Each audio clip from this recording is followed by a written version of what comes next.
Nós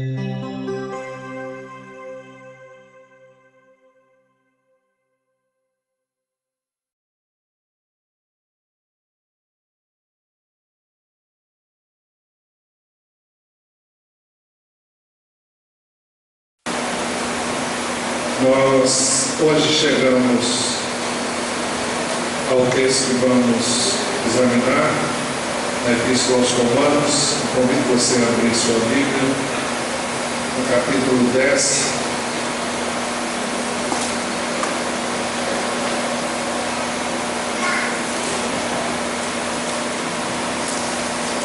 A partir do versículo 13. Semana passada nós fomos até o verso 15, mas vamos retornar um pouco no verso 13.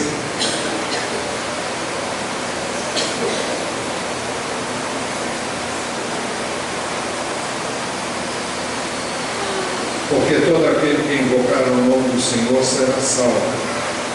Como, pois, invocarão aquele em quem não creram? Como crerão naquele de quem não ouviram falar? E como ouvirão se não houver quem pregue? E como pregarão se não forem enviados? Como está escrito: como são belos os pés dos que anunciam boas novas. No entanto, nem todos os israelitas aceitaram as boas novas, pois Isaías diz: Senhor, quem creu em nossa mensagem? Consequentemente, a fé vem por se ouvir a mensagem, e a mensagem é ouvida mediante a palavra de Cristo. Mas eu pergunto, eles não a ouviram? Claro que sim. A sua voz ressoou por toda a terra e as suas palavras até os confins do mundo. Novamente pergunto, será que Israel não entendeu? Em primeiro lugar, Moisés disse: farei que tenham ciúmes de quem não é meu povo, e os provocarei a ira por meio de um povo sem entendimento. E Isaías diz ousadamente: fui achado por aqueles que não me procuravam, revelei-me àqueles que não perguntavam por mim. Mas a respeito de Israel ele diz: o tempo todo estendi as mãos a um povo desobediente e rebelde. Pergunto, pois, acaso Deus rejeitou o seu povo? De maneira nenhuma. Eu mesmo sou israelita, descendente de Abraão, da tribo de Benjamim. Deus não rejeitou o seu povo, o qual de antemão conheceu. Ou vocês não sabem como Elias clamou a Deus contra Israel, conforme diz a Escritura? Senhor, mataram os teus profetas e derrubaram os teus altares, sou o único que sobrou, e agora estão procurando matar. E qual foi a resposta divina? Reservei para mim 7.000 homens que não dobraram os joelhos diante de Baal. Assim hoje também há um remanescente escolhido pela graça, e se é pela graça já não é mais pelas obras. Se fosse a graça já não seria graça. Que dizer então? Israel não conseguiu aquilo que tanto buscava, mas os eleitos o obtiveram. Os demais foram endurecidos, como está escrito: Deus lhes deu um espírito de atordoamento, olhos para não ver e ouvidos para não ouvir, até o dia de hoje. E Davi diz que a mesa deles se transforma em laço, e a armadilha, pedra de tropeço e retribuição para eles.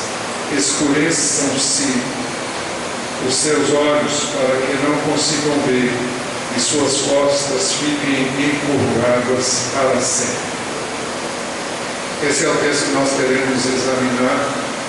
No domingo passado nós vimos que o apóstolo citou o profeta Joel, no verso 13, porque todo aquele que invocar o nome do Senhor será salvo. Depois ele fez 4 perguntas sucessivas que nos obrigam a refletir no que é óbvio. A primeira: como alguém pode invocar o nome do Senhor se não crê nele? A segunda: como alguém pode crer em Jesus se não ouvir falar dele? A terceira: como alguém pode ouvir falar de Jesus se não houver quem pregue? E a quarta pergunta: como alguém pode pregar sobre Jesus se não for enviado com essa missão? vimos que os que obedecem ao chamado de Deus têm uma missão muito preciosa. Como está escrito, como são belos os pés dos que anunciam coisas boas novas. Aí já é o outro verso. Ó, pode passar. Aí.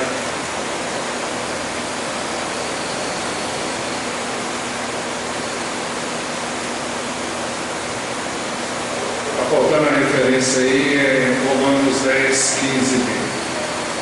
Mas o apóstolo Paulo ressaltou que, embora a mensagem seja preciosa, sublime, excelente, nem todos creem nela.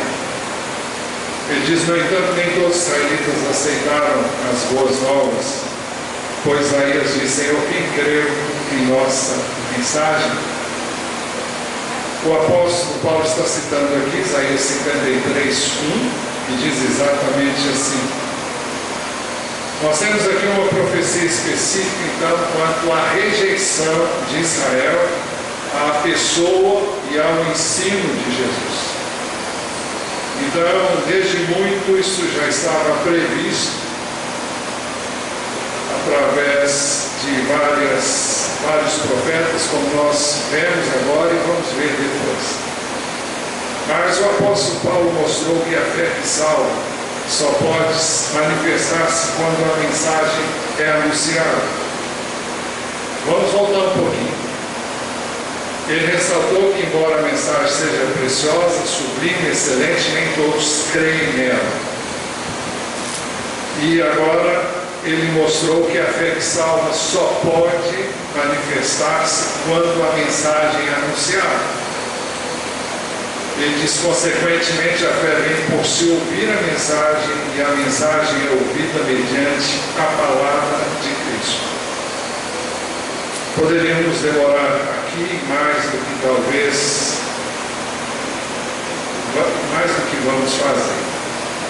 Mas esse é um dos textos mais conhecidos de todos nós, sobretudo os mais antigos, e talvez não nessa versão, mas numa versão mais tradicional, porque a fé vem pelo ouvir e ouvir a palavra de Deus. Mas nós descobrimos aqui que eu e você adquirimos fé à medida em que ouvimos a palavra de Deus. E o texto é bem específico e diz respeito à mensagem do Evangelho.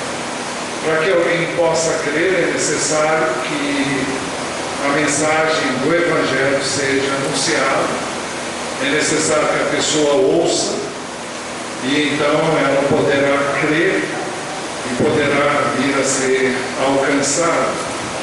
Então, a fé, ela surge através da palavra, naturalmente pela ação sobrenatural do Espírito de Deus, que traz luz, traz entendimento, traz compreensão à mensagem e nos convence da sua veracidade, da sua autenticidade, e cabe a nós respondermos ao impacto que a mensagem e a ação do Espírito de Deus provoca em nós. É bem verdade que nós podemos resistir isso, e ao longo da história, desde o princípio das Escrituras, nós vemos que muitos ouviram a palavra de Deus e a rejeitaram, não creram nela. E eu estou lembrando aqui de Moisés, que foi até Faraó e falou inúmeras vezes e fez sinais e maravilhas, e nem por isso ele se deixou persuadir.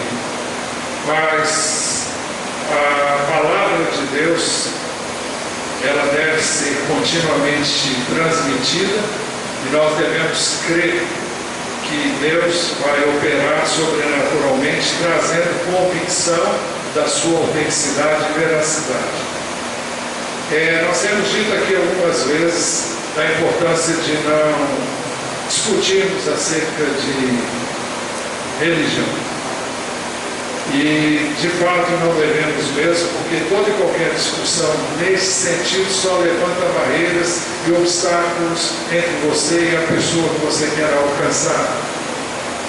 E mesmo que alguém diga que não creia, que ela não creia na palavra de Deus, você continue falando da palavra de Deus para essa pessoa.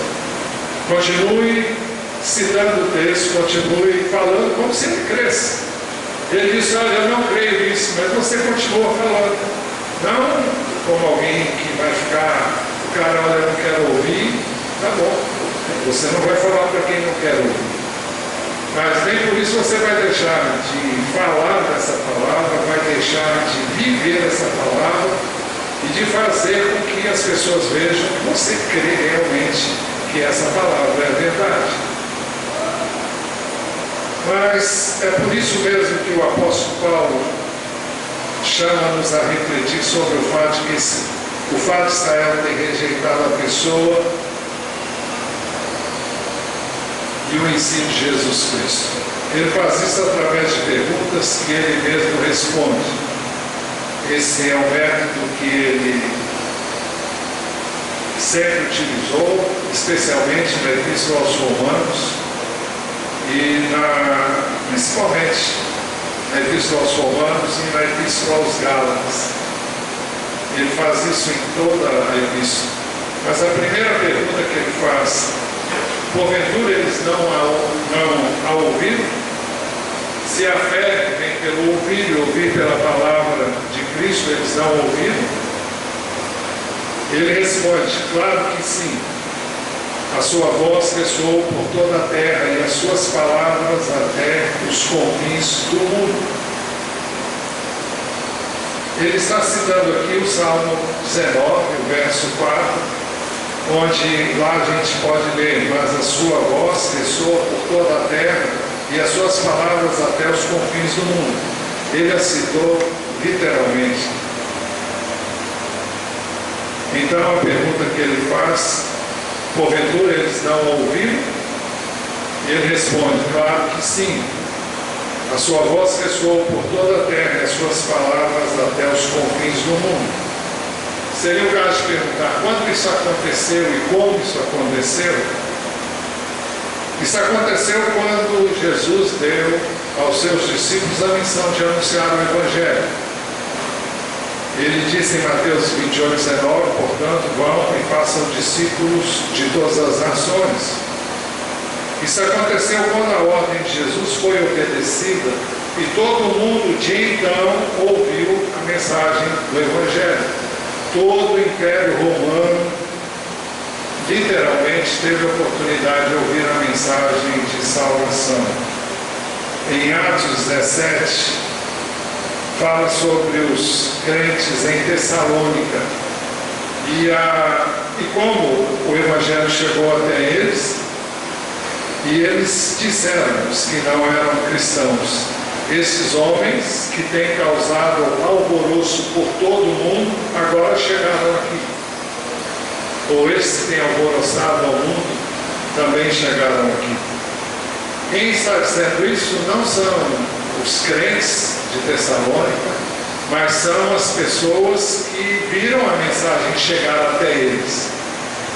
Viram que as pessoas que entre eles estavam aqueles que anunciavam essa mensagem, que eles ouviram falar, estava causando alvoroço por todo mundo de então. E eles tinham acabado de chegar ali. Isso aconteceu quando a mensagem do Evangelho chegou também em Roma. O apóstolo Paulo escreve assim, é o próximo texto aí. Não, o outro. Aí. Sou grato a meu Deus, mediante Jesus Cristo, por todos vocês, porque em todo mundo está sendo anunciada a fé que vocês têm. É significativo o fato de que nós sabemos que o apóstolo Paulo não foi quem levou o Evangelho aos romanos. mas ele soube que o Evangelho tinha chegado até eles. Depois ele foi até Roma e pregou lá também o Evangelho. Mas ele dá testemunho disso: sou grato ao meu Deus, mediante Jesus Cristo, por todos vocês, porque em todo o mundo está sendo anunciada a fé que vocês têm. Nós podemos entender isso aqui de duas maneiras. Uma, está em destaque a fé dos romanos, ou está em destaque também, o texto pode estar dizendo, está em destaque a fé que era comum a Paulo e a todos os que foram discípulos de Jesus naquela época. Então está sendo anunciada, porque em todo mundo está sendo anunciada a fé que vocês têm. A mesma fé que vocês têm também está sendo anunciada em todo mundo. Mas isso aconteceu também quando a mensagem do Evangelho chegou também aos Colossenses.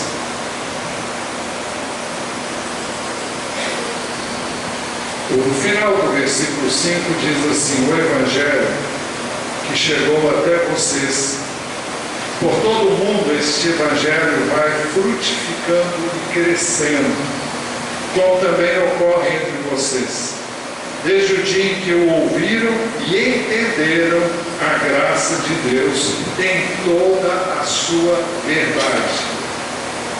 Depois no verso 23, a segunda parte: Evangelho que vocês ouviram, que tem sido proclamado a todos os que estão debaixo do céu.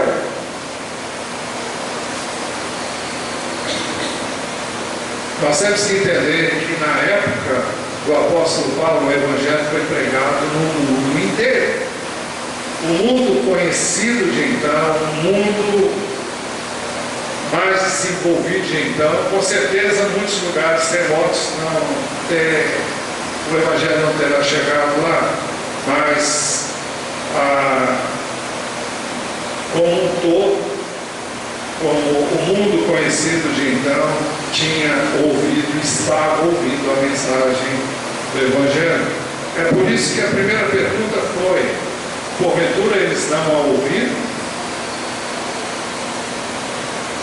Claro que sim, a sua voz ressoou por toda a terra, e as suas palavras até os confins do mundo. Os judeus ouviram a palavra de Cristo através do próprio Senhor Jesus, depois ouviram-na através dos apóstolos, e eles foram acusados de encher Jerusalém com essa mensagem. Eles disseram. De lá eles foram dispersos por todas as regiões do mundo de então, e através dessa dispersão da igreja, o Evangelho chegou a todos os confins do mundo. Mas o apóstolo Paulo chama-nos a refletir sobre o fato de Israel ter rejeitado a pessoa e o ensino de Jesus. E ele faz isso com a segunda pergunta: será que Israel não entendeu? Em outras palavras, Israel ouviu com toda certeza, mas será que ele não entendeu? Ele diz assim, novamente pergunto: será que Israel não entendeu? A resposta é dada em três partes. Primeira parte, ele diz que Moisés profetizou que o Senhor se revelaria aos gentios. O texto diz assim: em primeiro lugar, Moisés disse: farei que tenham ciúmes de quem não é meu povo, e os provocarei a ira por meio de um povo sem entendimento. Farei que tenham ciúmes de quem não é meu povo, e os provocarei a ira por meio de um povo sem entendimento. O que significa isso? Qual é o significado dessa colocação do apóstolo? Farei que tenham ciúmes de quem não é meu povo. Ele estava se referindo a nós hoje, aos gentios daquela época que não eram judeus, Então, os judeus haveriam de ter ciúmes pelo fato do Evangelho ter sido anunciado também a eles, o que causou estranheza em muitos dos judeus recém-convertidos ao Evangelho, que tiveram reservas quanto ao Evangelho ser pregado aos gentios. E nós vemos a polêmica de Pedro com alguns judaizantes, quando ele foi à casa de Cornélio, em obediência a uma visão, pregou o Evangelho, o Espírito de Deus veio sobre aqueles que haviam crido, eles falaram em outras línguas e começaram a profetizar, e diante do que ele viu, ele não teve como deixar de levá-los ao batismo nas águas. Nós vimos que isso aconteceu também em Samaria, e inicialmente sempre houve uma certa dificuldade em crer que isso seria possível, mas o Evangelho chegou lá, como já dissemos, através da dispersão à vida, quando se levantou a perseguição logo depois da morte de Estevão. Mas ele diz aqui: e os provocarei a ira por meio de um povo sem entendimento. Paulo está citando Deuteronômio 32, 21, e não se trata de uma linguagem pejorativa com relação a nós que não somos judeus, desde aqueles tempos até hoje. Mas estava me lembrando exatamente agora, me veio à mente, o que é dito no capítulo 2, a partir do versículo 11, da Epístola aos Efésios. Não está aqui, mas eu vou citar. Efésios 2:11. O apóstolo diz assim: portanto, lembre-se de que anteriormente vocês eram gentios por nascimento e chamados incircuncisão pelos que se chamam circuncisão, feita no corpo por mãos humanas, e que naquela época vocês estavam sem Cristo, separados da comunidade de Israel, sendo estrangeiros quanto às alianças da promessa, sem esperança e sem Deus no mundo. Mas agora em Cristo Jesus, vocês que antes estavam longe foram aproximados mediante o sangue de Cristo, pois Ele é a nossa paz, o qual de ambos, isto é, de judeus e gentios, fez um e destruiu a barreira, o muro de inimizade, anulando em seu corpo a lei dos mandamentos expressa em ordenanças. O objetivo dele era criar em si mesmo, dos dois, um novo homem, fazendo a paz, e reconciliar com Deus os dois em um corpo, por meio da cruz, pela qual ele destruiu a inimizade. Ele veio e anunciou paz a vocês que estavam longe, paz aos que estavam perto. Os que estavam longe eram gentios, e são gentios hoje, ou seja, os não judeus, e paz aos que estavam perto, que eram judeus, pois por meio dele tanto nós como vocês temos acesso ao Pai por um só Espírito. Quando ele disse que e os provocarei a ira por meio de um povo sem entendimento, nós não tínhamos, e os gentios, especialmente na época de Jesus, não tinham nenhum conhecimento daquilo que nós conhecemos hoje como Velho Testamento. Nós não tínhamos conhecimento das alianças, não tínhamos conhecimento, eles não tinham, especialmente eles. E nós também, que vivemos hoje, a não ser depois que conhecemos o Senhor e conhecemos a Bíblia.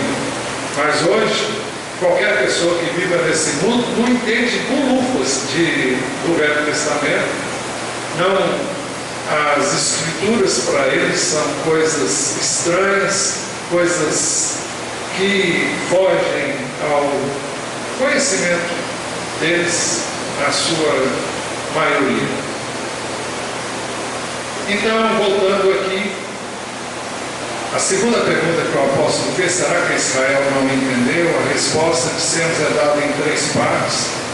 A primeira parte, Moisés profetizou que o Senhor se revelaria aos gentios. A segunda parte, Isaías também profetizou que o Senhor se deixaria achar pelos gentios. Isaías diz ousadamente: fui achado por aqueles que não me procuraram, revelei-me àqueles que não perguntavam por mim. É uma citação de Isaías 65, verso 1. Quando nós paramos para refletir sobre isso, é algo que realmente foge à nossa capacidade de entender que Deus tenha agido dessa maneira e tenha permitido que o Evangelho chegasse até nós. Nós que nunca procuramos antes por Deus como os judeus diziam fazer e faziam, pelo menos ainda que legalisticamente, e é como se nós vivêssemos alheios e de repente a tudo isso, e de repente alguém trouxesse essa mensagem de salvação e nós crêssemos nela, sem que houvesse nenhum conhecimento anterior. Eu fico maravilhado com o fato de Deus ter me alcançado. Eu não sei de vocês,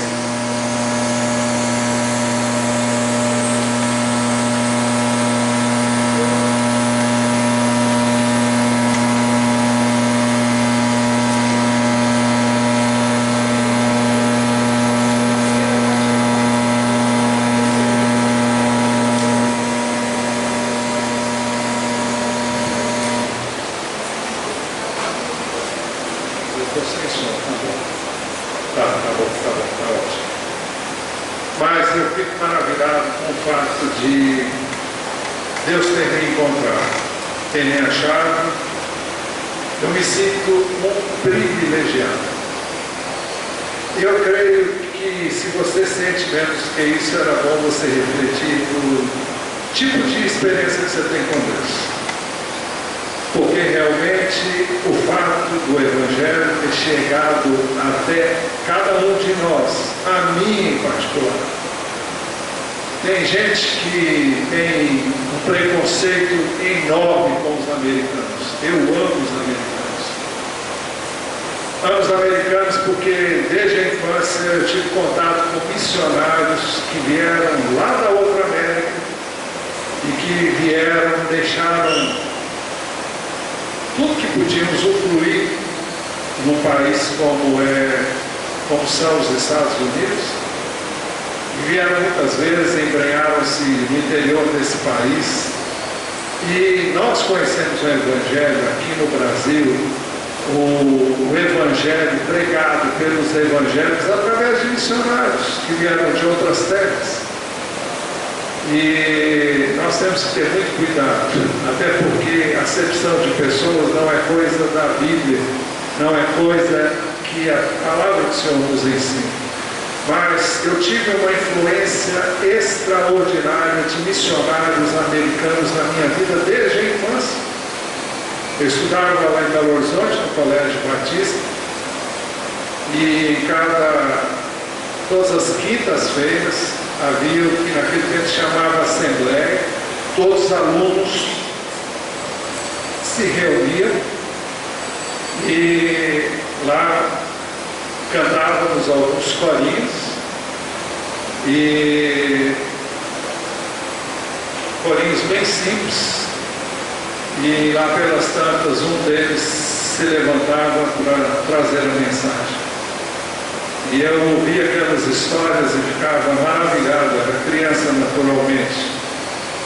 Até que mais tarde eu vinha tomar a minha posição em relação ao Senhor e receber Jesus como meu Salvador. Mas eu me sinto um privilegiado. Eu creio que você deve sentir-se privilegiado por ter sido alcançado por essa mensagem. E não só se sentir privilegiado, mas desejar que essa mensagem também seja ouvida por muitos que ainda não tiveram essa oportunidade. Então ele diz, na segunda parte, Isaías diz ousadamente: fui achado por aqueles que não me procuravam, revelei-me àqueles que não perguntavam por mim. Eu fico maravilhado com esse amor de Deus, que vem, nos acha, nos encontra, nos salva, nos redime e muda totalmente a nossa vida.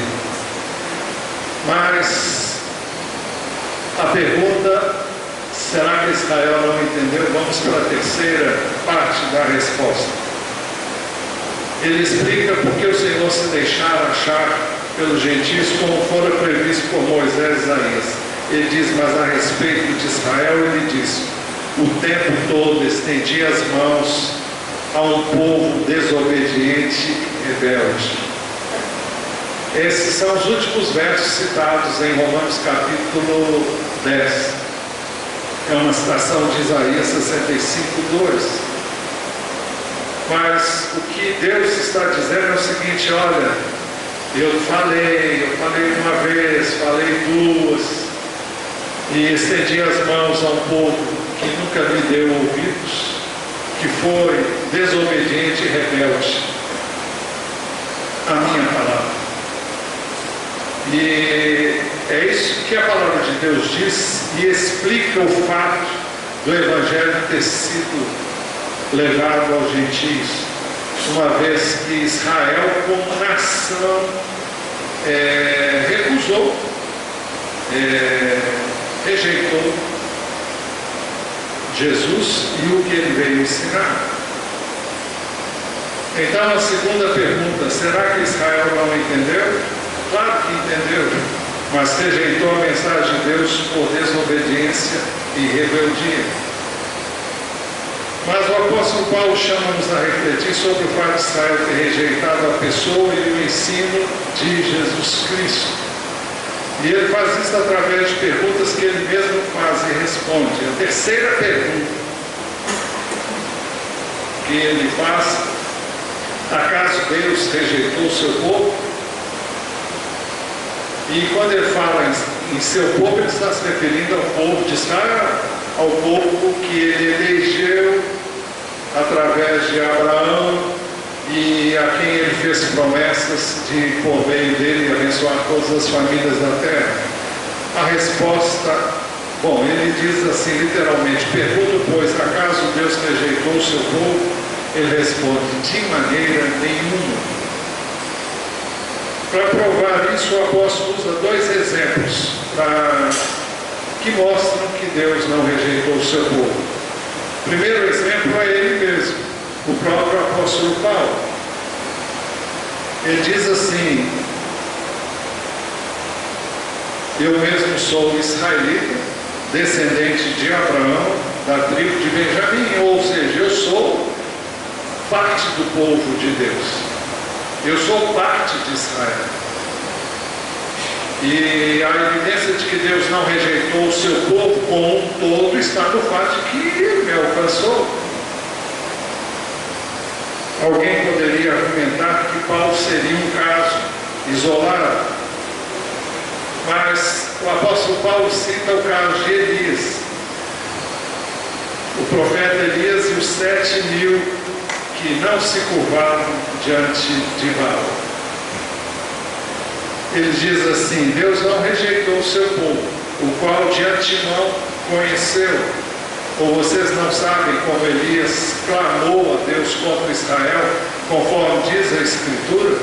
Senhor, mataram os teus profetas, derrubaram os teus altares, sou o único que sobrou e agora estão procurando matar.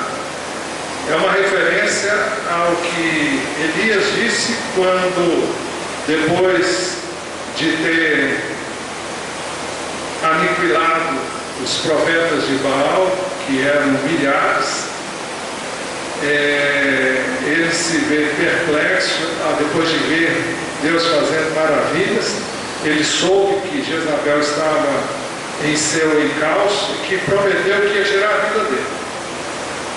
Então ele diz: olha, mataram os teus profetas, derrubaram os teus altares, e só eu sobrei. Sou o único que sobrou, e agora estão procurando matar-me. E Paulo continua dizendo, verso 4, e qual foi a resposta divina? Reservei para mim 7.000 homens que não dobraram os joelhos diante de Baal. O que Paulo está dizendo é o seguinte: Israel como um todo rejeitou o Senhor, mas não foi uma rejeição total, globalizada dos judeus. Por isso que o verso 5 diz: e assim hoje também há um remanescente. Isso desde os tempos de Paulo até hoje. Muitos judeus têm se convertido ao Senhor, e hoje existem até igrejas constituídas por judeus que se converteram ao Senhor Jesus. Então há um remanescente escolhido pela graça e não pelas obras da lei. Assim hoje também é um remanescente escolhido pela graça, e se é pela graça já não é mais pelas obras. Se fosse, a graça já não seria a graça.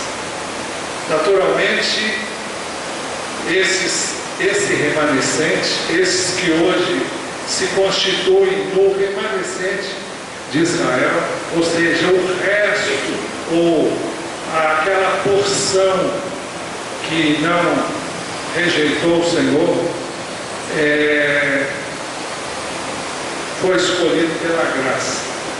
Isso não significa que Deus determinou: esse vai ser salvo, aquele ali não, esse aqui vai ser salvo. Não é isso. O critério é a graça, e a graça está estendida a todos os homens.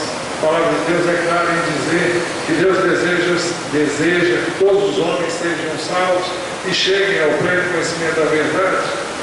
Esse é o desejo de Deus, é isso que está no coração de Deus. E quando oramos pela conversão de alguém, estamos orando de acordo com a vontade de Deus. Agora, o que nós temos que entender é que nem todos vão crer, mas a mensagem é para todos. Assim, hoje também é um remanescente escolhido pela graça. E se é pela graça, já não é mais pelas obras. Se fosse a graça, já não seria a graça. O que caracteriza a graça é o fato de não ser pelas obras. É o fato de nos ser dada gratuitamente. Não nos custar nada, não temos que fazer nada a não ser crer. O Senhor fala que foi achado por aqueles que não procuravam por Ele, mas ouviram a mensagem, porque o apóstolo fez questão de frisar que a fé vem pelo ouvir e ouvir da palavra de Deus. Daí a necessidade das pessoas irem e falarem. Ele mostra também que Israel não conseguiu a justiça de Deus que tanto buscava. O que dizer então? Israel não conseguiu aquilo que tanto buscava? A resposta é não. Não conseguiu porque não a buscava pela fé, mas como se fosse por obras. O texto diz assim: mas Israel, que buscava uma lei que trouxesse justiça, não a alcançou. Por que não? Porque não a buscava pela fé, mas como se fosse por obras. Eles tropeçaram na pedra de tropeço. Israel buscava uma lei que trouxesse justiça. O que significa isso? Que Israel queria ser justificado por Deus. Queria que Deus olhasse para um israelita e dissesse: olha, você é meu, porque você cumpre a lei. Você é meu porque você cumpre os meus mandamentos. E a palavra de Deus não diz isso. quando fala da graça. Nós não somos salvos porque obedecemos a lei. Nós não somos salvos porque obedecemos os mandamentos. E alguém vai dizer, então, não há necessidade disso? A questão não está aí. Nós não somos salvos porque praticamos boas obras. Nós praticamos boas obras porque somos salvos. Há uma diferença muito grande. Eu não guardo os mandamentos para ser salvo. Eu guardo os mandamentos porque eu fui salvo. E eu sei que eles vão me abençoar, que o propósito dos mandamentos de Deus não são outros, senão o de me permitir, através do cumprimento desses mandamentos, viver uma vida melhor e alcançar tudo aquilo que Deus tem planejado para mim e para você. Se eu os obedecer, quem ganha sou eu. Se eu buscar fazer a vontade de Deus, quem é beneficiado sou eu e você. Somos nós. Isso é graça. Graça é você obedecer não por força de uma lei, não por imposição, mas como resultado da ação do Espírito de Deus na sua vida. É algo que você tem depois que recebe a Cristo. Você não tem que fazer antes para obter a salvação, para ter o Espírito de Deus, para ter Jesus, não. Você tem Jesus e quando você tem Jesus, Ele capacita você para você viver como Ele planejou, como Ele idealizou, e Ele é um modelo para a gente seguir. Então nós dissemos que Israel não conseguiu porque não buscava essa justiça pela fé, mas como se fosse pelas obras. E Romanos 10, 2 e 3 é o próximo versículo aí.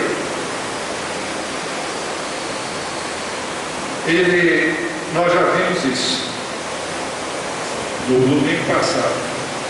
O apóstolo diz: posso testemunhar que eles têm zelo por Deus, mas o seu zelo não se baseia no conhecimento, não se baseia no conhecimento de Deus. Porquanto ignorando a justiça que vem de Deus, e a justiça através de Jesus, e procurando estabelecer a sua própria, não se submeteram à justiça de Deus. A justiça de Deus a que ele se refere é a justiça através da cruz, onde Cristo recebeu sobre ele os nossos pecados e as nossas transgressões. Mas o remanescente de Israel pôde e pode alcançar a justificação se a buscar pela graça de Deus. Mas os eleitos o obtiveram,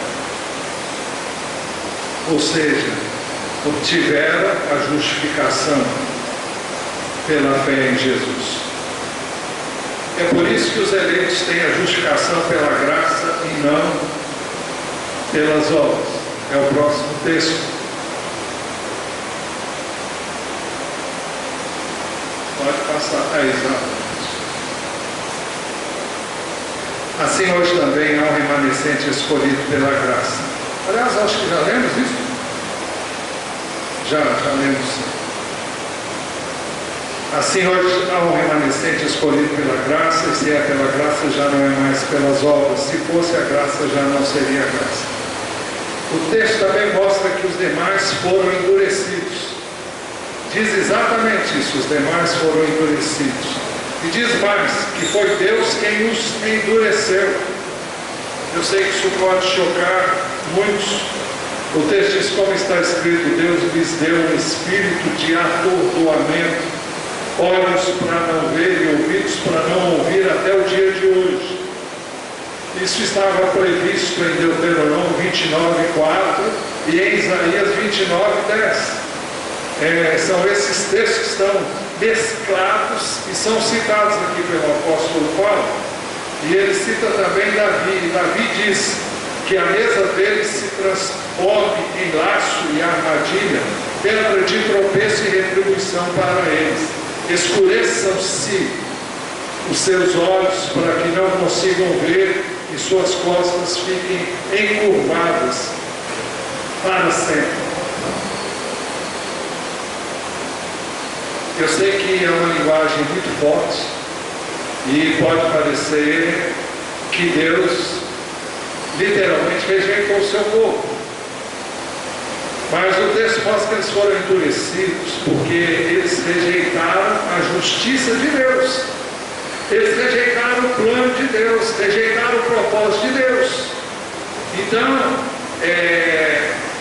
eles resistiram à vontade de Deus e ao propósito de Deus. E quando você for falar de Jesus para alguém, você esteja consciente de que as pessoas não estão rejeitando você. Quando elas rejeitam a sua mensagem, elas estão rejeitando o propósito de Deus para elas. O propósito de Deus para elas é que elas sejam salvas, é que elas sejam perdoadas, que elas sejam alcançadas. E só há um plano, não tem um plano B. O único plano de Deus é através de Jesus, é através da sua morte, é através do seu sangue derramado na cruz. É a única maneira do homem ser aceito por Deus, ser aprovado por Deus, ser recebido por Deus, ser feito filho de Deus, ser eleito por Deus. É através da fé no Filho dele. É através do plano que ele estabeleceu para que todos nós, ou cada um de nós, pudesse ser salvo. Eles foram endurecidos então porque eles rejeitaram a justiça de Deus pela fé. Por isso que o texto diz: mas a respeito de Israel, ele disse, o tempo todo estendia as mãos a um povo desobediente e rebelde. Agora, Jesus falou sobre isso com muita propriedade. Eu gosto muito desse texto, já o citei aqui muitas vezes e volto a fazer. Mateus 13, 10 a 15. É a parábola do semeador. Depois de Jesus contar a parábola do semeador, os discípulos aproximaram-se dele, verso 10, e perguntaram: por que falas ao povo por parábolas? Ele respondeu: a vocês foi dado o conhecimento dos mistérios do reino dos céus, mas a eles não. Então, quando a gente vê Jesus dizendo isso, a gente tem a impressão: olha, ele escolheu esse e ele rejeitou esse. Ele escolheu esse e ele rejeitou aquele. Mas prestem bem atenção no que Jesus vai continuar dizendo. E o que ele diz logo depois parece que confirma isso também. A quem tem, será dado. E esse terá em grande quantidade. De quem não tem, até o que tem lhe será tirado. Por essa razão eu lhes falo por parábolas, porque vendo eles não veem, e ouvindo não ouvem nem entendem. Então a gente faz essa pergunta: mas se o propósito de Deus não é que eles ouçam e entendam? Então por que Jesus dificulta as coisas? Por que ele falava por parábolas? Por que ele não falava mais claramente? Por esta razão eu lhes falo por parábolas, porque vendo eles não veem, e ouvindo não ouvem nem entendem. Aí ele vai citar Isaías. Neles se cumpre a profecia de Isaías: ainda que estejam sempre ouvindo, vocês nunca entenderão. Ainda que estejam sempre vendo, jamais perceberão. Agora, a resposta: por que de tudo isso? O verso 15 tem a resposta: pois o coração deste povo se tornou insensível. De má vontade ouviram com seus ouvidos e fecharam seus olhos. Então veja qual era o problema. O povo tinha se tornado insensível à mensagem. Eles ouviam de má vontade com seus ouvidos, eles fechavam seus olhos. Basta você se lembrar do que aconteceu no dia em que Estevão foi martirizado. As pessoas rangeram os dentes e ficaram iradas contra Estevão e tapavam os ouvidos, com que diz: não queremos ouvir você falar mais sobre isso. Então, o coração desse povo se tornou insensível, de má vontade ouviram com seus ouvidos e fecharam os seus olhos. Agora o texto continua dizendo: se assim não fosse, poderiam ver com os olhos, ouvir com os ouvidos, entender com o coração e converter-se, e eu os curaria. Então, o que nós entendemos é que é possível resistir a Deus. É possível. Deus deu a mim, a você, essa capacidade. O homem pode resistir a Deus, pode resistir à palavra de Deus, pode resistir ao Espírito de Deus. É por isso que a Bíblia diz: hoje, se ouvirdes a sua voz, não endureçais o vosso coração, como em barra. Quanto ao remanescente, Jesus diz ainda acerca deles. Quem eram os remanescentes ali com Jesus? Eram os seus discípulos. Mas felizes são os homens. Quem eram os discípulos de Jesus? 12. A Bíblia fala dos 70.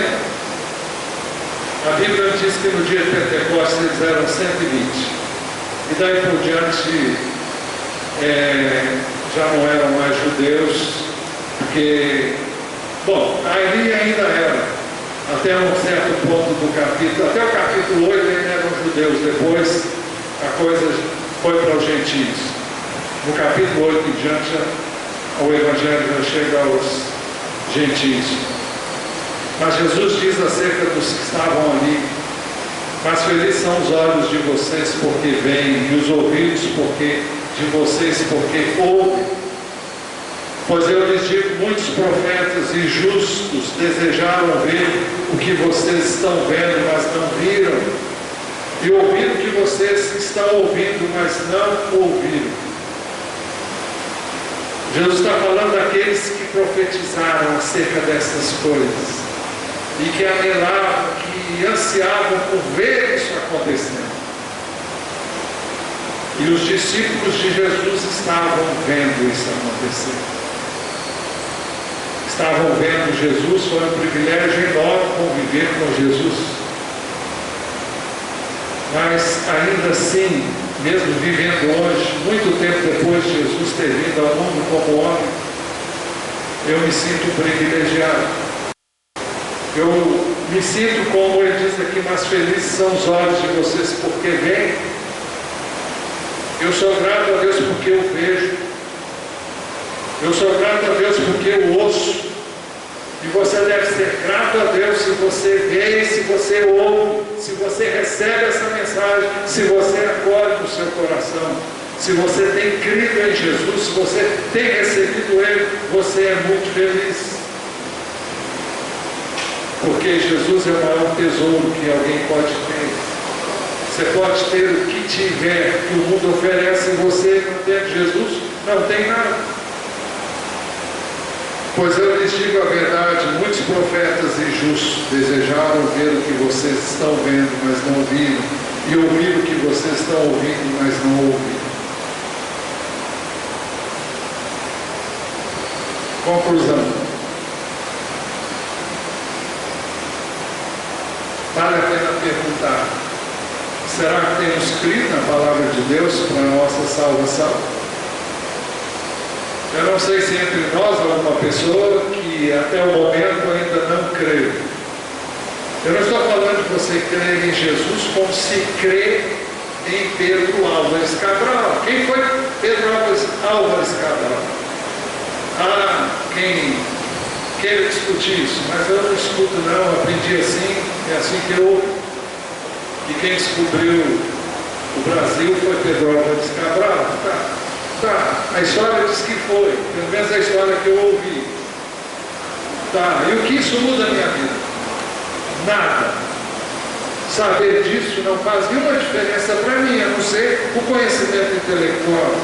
Crer em Jesus dessa maneira não muda a vida de ninguém. Mas crer em Jesus como Senhor, como Salvador, como aquele cujo nome está acima de todo nome, aquele que Deus determinou que ao nome de Jesus se dobre todo joelho no céu, na terra e debaixo da terra, e toda língua confesse que Ele é Senhor, para a glória do Pai. Então, crer em Jesus dessa maneira vai mudar a sua vida, vai realmente fazer um reboliço. E a sua vida não pode ser a mesma depois de você conhecer a Jesus. A questão básica é essa, a pergunta é essa: você já realmente o conhece? Ou você já ouviu falar dele, você tem ouvido, você crê, né? Crê. A nossa salvação está baseada na fé no que Jesus fez ou na fé naquilo que a gente faz? É outra pergunta. Qual é a base da sua salvação? Você tem certeza da salvação? Sim. Mas baseado em quê? No que Jesus fez ou no que você faz?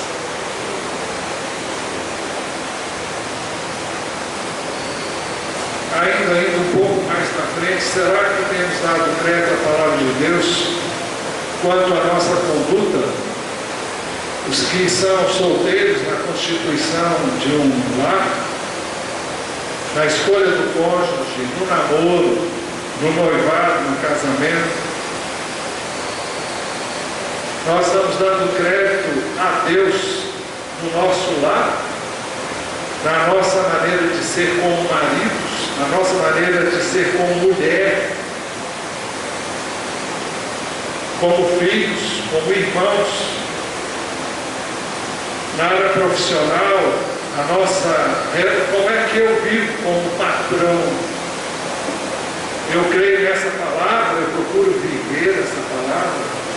Como empregado, eu sou o melhor empregado, porque eu temo a Deus, porque eu conheço o Senhor. No nosso trato com todos, estou praticando a justiça, buscando viver retamente, sou obediente, sou fiel. No contexto social, no meu relacionamento com as pessoas, eu sou uma pessoa íntegra, eu sou uma pessoa confiável, eu dou um bom testemunho entre os meus irmãos na igreja. Eu represento realmente o meu Senhor de maneira digna, na escola, enfim, em todos os segmentos. O que tem prevalecido, a palavra de Deus ou a minha vontade, a sua vontade? O que tem prevalecido, a obediência ou a obstinação em fazer o que você acha e quer fazer? O que há? Um coração dócil ou um coração endurecido pelo engano do pecado? Porque o pecado leva você a endurecer o seu coração e vai fazer você ver até a palavra de Deus de forma diferente daquilo que ela realmente é. O que é que nós aprendemos com Israel? Não entrando pelo mesmo caminho. Que nós aprendamos então com Israel não entrando pelo mesmo caminho. Porque a respeito de Israel ele diz: o tempo todo estendia as mãos ao povo desobediente e rebelde. Que ele não tenha isso a dizer de nós. Amém?